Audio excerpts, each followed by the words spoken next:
दोस्तों नमस्कार, मैं राम सूरत यादव। कल 1 जून को 6 बजे जैसे ही जो है आखिरी मतदान समाप्त हुआ, मतलब आखिरी चरण का मतदान समाप्त हुआ, वैसे ही बहुत सारे एग्जिट पोल जो है अपने अपने 2024 के एग्जिट पोल जारी किया और सभी एग्जिट पोल में लगभग बीजेपी की सरकार बनती दिखाई दे रही है।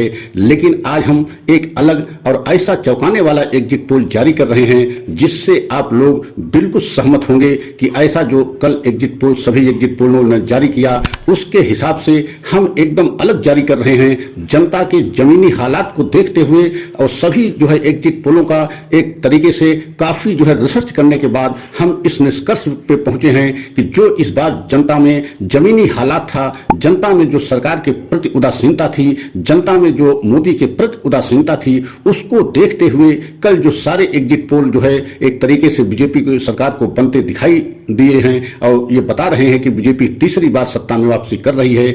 हमारे एग्जिट पोल के मुताबिक और जनता के जो है जमीनी हालात को देखते हुए ऐसा नहीं लग रहा है कि मोदी सरकार तीसरी बार भी सत्ता में वापसी करेगी। हमारे मुताबिक आज हम पूरा जो है सच बताएंगे कि जनता में क्या जो है जमीनी हालात है। तो अगर हमारे चैनल पर पहली बार हैं तो हमारे चैनल को लाइक सब्सक्राइब करें, वीडियो में अंत तक जरूर बने रहें। तो सबसे पहले ये देखना बहुत जरूरी है कि जब से चुनाव 2 महीने पहले मतलब 19 अप्रैल से पहले चरण का मतदान शुरू हुआ है, तब से जो है आखिरी चरण 1 जून तक कभी ऐसा जमीनी हालात देखने को नहीं मिला। जनता में मोदी के प्रति उत्साह दिखाई नहीं दिया। जनता में जो है मोदी सरकार को तीसरी बार सत्ता में वापसी के लिए उत्साह दिखाई नहीं दिया। इन सब सारे जमीनी हालात को देखते हुए ऐसा कहीं नहीं प्रतीत होता कि मोदी सरकार तीसरी बार सत्ता में वापसी कर रही है। लेकिन कल जिस तरीके से बहुत सारे जो है न्यूज चैनलों ने एग्जिट पोल जारी किया, उनके मुताबिक बीजेपी की सरकार जरूर बन रही है। लेकिन हमारे चैनल के मुताबिक हमारे अनुसार तो ऐसा नहीं प्रतीत होता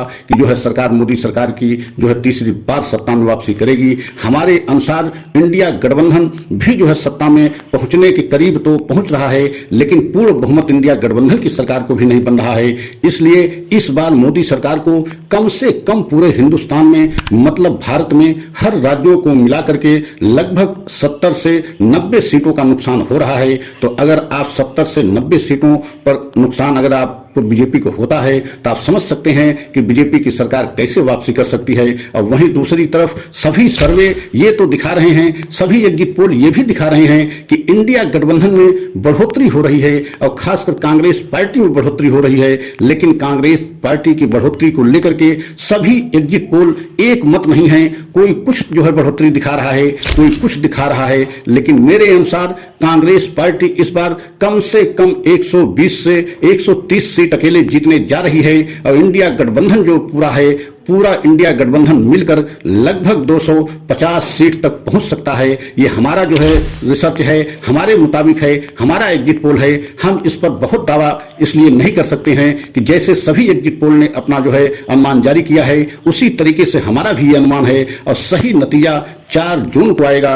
4 जून को ये पता लगेगा कि सरकार किसकी बन रही है। लेकिन इतना तो तय है कि इस बार जो देश में हालात थे और देश में जनता जिस तरीके से इंडिया गठबंधन के साथ जुड़ी थी और इंडिया गठबंधन की लहर जो दिखाई दे रही थी, उसको देखते हुए ये कतई नहीं लगता है कि प्रधानमंत्री मोदी जी तीसरी बार सत्ता में वापसी कर रहे हैं। लेकिन ये सारा सस्पेंस 4 जून को समाप्त हो जाएगा कि सरकार मोदी जी की बनेगी या इंडिया गठबंधन की बनेगी। लेकिन इतना तो तय है कि इस बार पूर्ण बहुमत की सरकार किसी की नहीं बन रही है। लेकिन ये बहुत और हम बड़ी बात बताना चाहते हैं कि इंडिया गठबंधन अगर 250 तक पहुंच जाता है तो ममता बनर्जी इस बार इंडिया गठबंधन के साथ चुनाव में नहीं है। लेकिन उन्होंने ऐलान किया है कि अगर जो है हम इंडिया गठबंधन की सरकार बनती है तो हम बाहर से समर्थन करेंगे। तो अगर 15 से 20 या 25 सीट ममता बनर्जी जीतती हैं तो उनकी सीटों को लेकर के इंडिया गठबंधन की सरकार बन सकती है। लेकिन पूर्ण बहुमत की सरकार किसी की नहीं दिखाई दे रही है। तो ये देखना होगा आने वाले समय में कि जो है सरकार किसकी बनती है। लेकिन ये सस्पेंस 4 जून को समाप्त होगा। तो अगर हमारा यह वीडियो आपको अच्छा लगा हो तो लाइक सब्सक्राइब करें और अपना कमेंट के द्वारा अपनी राय अवश्य दें। अगला वीडियो पुनः लेकर के आएंगे। जय हिंद, जय भारत।